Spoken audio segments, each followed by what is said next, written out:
Salut mes saumons. Oui, j'utilise la voix Google parce que je n'ai pas envie de vous montrer ma voix. Bref, je m'égare. Je voulais vous parler de mon isolement suite à mon test positif du Covid-19. Je tiens à dire que cette vidéo sert juste à vous rassurer si vous avez le Covid ou si vous en avez peur. Alors déjà je voulais vous parler d'un message que j'ai envoyé à toute ma classe le soir des vacances car ce message est le résumé de la vidéo.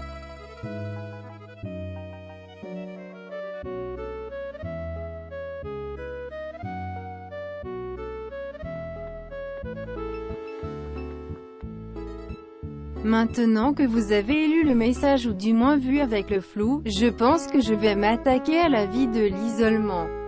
Première semaine, je reste dans ma chambre H24 et je ne sors que pour faire mes besoins et dans ces cas-là, je mets le masque chirurgical.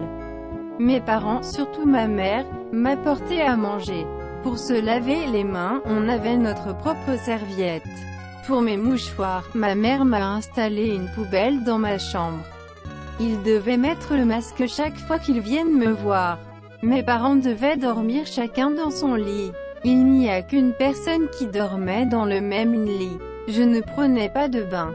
Faux, je prenais le bain la dernière et donc comme ça pas de risque de contamination.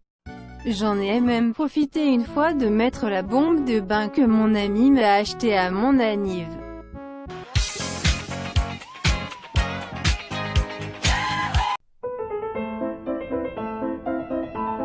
Et ma mère devait chaque jour aérer ma chambre.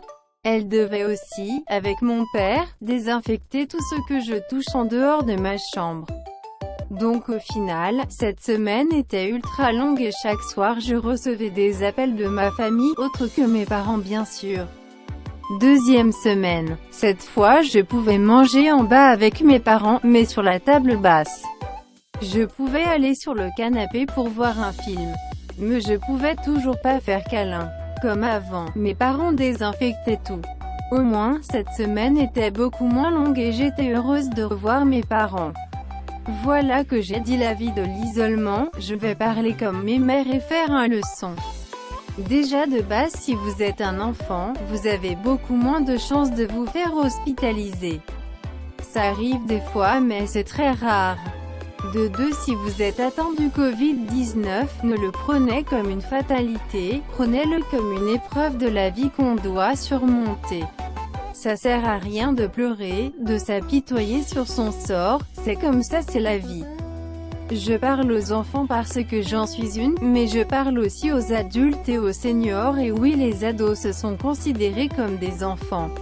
Donc voilà, j'arrête de parler comme une vieille mais en tout cas que vous écoutez ou pas ma leçon, au moins je partageais la vie de quelqu'un ayant le Covid-19.